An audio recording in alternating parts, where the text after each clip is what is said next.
Di Indonesia, rata-rata UMK itu sekitar 1-4 juta saja per bulan. Memang sih, nilai tersebut tidak terlalu besar. Tapi toh, jumlah segitu dirasa cukup untuk menghidupi keluarga, bahkan masih bisa untuk bayar kredit motor dan asuransi kesehatan. Setidaknya, gaji UMK masih seimbang dengan biaya hidup.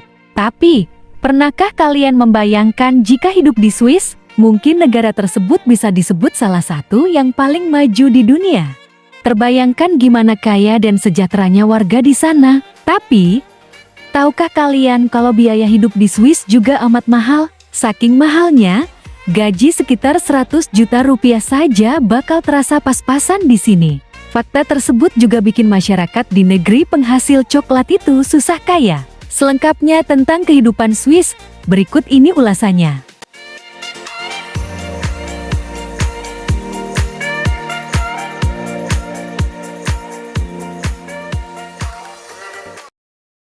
Di Indonesia, bagi para sarjana yang baru saja memasuki dunia kerja, tentu dibayar dengan nilai yang tak seberapa. Hal itu karena para karyawan masih belum memiliki pengalaman yang mencukupi. Seiring berjalannya waktu, barulah pegawai diberi peningkatan gaji yang sesuai dengan prestasi. Namun, perlu diketahui jika di Swiss, dunia kerja berani membayar begitu mahal pada karyawan yang baru saja menjadi sarjana. Gaji mereka per bulan setidaknya mencapai 6.000 Swiss franc per bulannya, atau sekitar 84 juta rupiah. Nilai gaji karyawan baru yang nyaris 100 juta, tentu dirasa sangat banyak jika digunakan untuk hidup di Indonesia. Tapi, nilai tersebut berasa sangat pas-pasan jika digunakan di Swiss. Terlebih, kalau karyawan tersebut sudah punya anak istri, gaji tersebut bakal bikin mereka hidup kekurangan. Hal itu karena biaya hidup di Swiss yang luar biasa mahalnya. Biaya sewa rumah standar saja, masyarakat harus membayar sekitar 2.000 Swiss franc per bulan atau senilai 28 juta rupiah. Belum lagi kewajiban membayar asuransi, pensiun hingga kebutuhan sehari-hari seperti makan hingga transport yang tentu nggak kalah mahalnya. Di negara Swiss, produktivitas memang dipicu oleh gaji. Semakin tinggi gaji, pensiun yang didapat kelak juga makin besar. Tak ada perbedaan antara PNS ataupun petani di Swiss. Kelak akan mendapat tunjangan hari tua yang diambil dari pajak bernama Alters and Hinterlandsen versi Cerung AHRV yang besarnya dipatok sekitar 2.500 Swiss franc atau kisaran 35 juta rupiah per bulannya. Bagi mereka yang memiliki gaji, dana pensiun dari pemerintah pasti di atas asuransi atau AHV.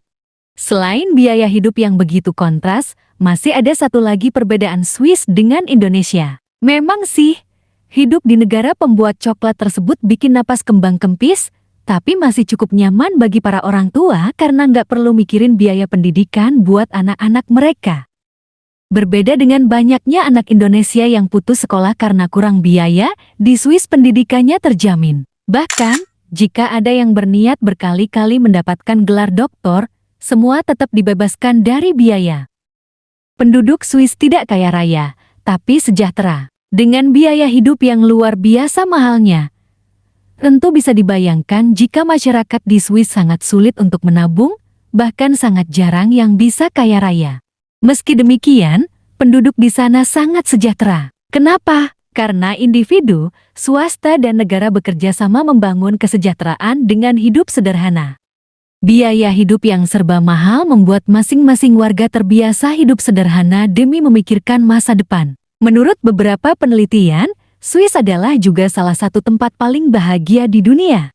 Orang Swiss senang karena mereka sadar bahwa mereka hidup di negara yang makmur. Orang-orang modern ingin mengejar impian mereka, dan Swiss jelas merupakan tempat di mana mereka dapat mewujudkannya.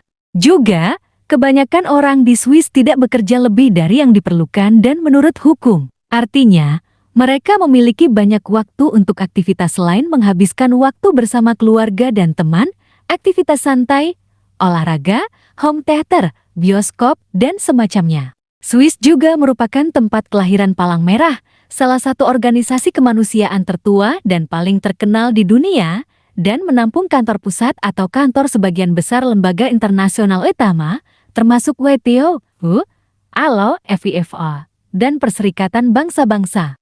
Itulah sedikit tentang kehidupan di Swiss yang biaya hidupnya begitu mahal. Meski mahal, tapi setidaknya sesuai dengan fasilitas dan jaminan yang diberikan pemerintah. Terlebih, gaya hidup masyarakatnya yang terbiasa sederhana juga perlu ditiru tentunya. Terima kasih sudah mengikuti hingga akhir video. Jika kalian suka, silakan ikuti terus video selanjutnya. Masih banyak hal-hal unik yang akan kita bahas. Wassalam.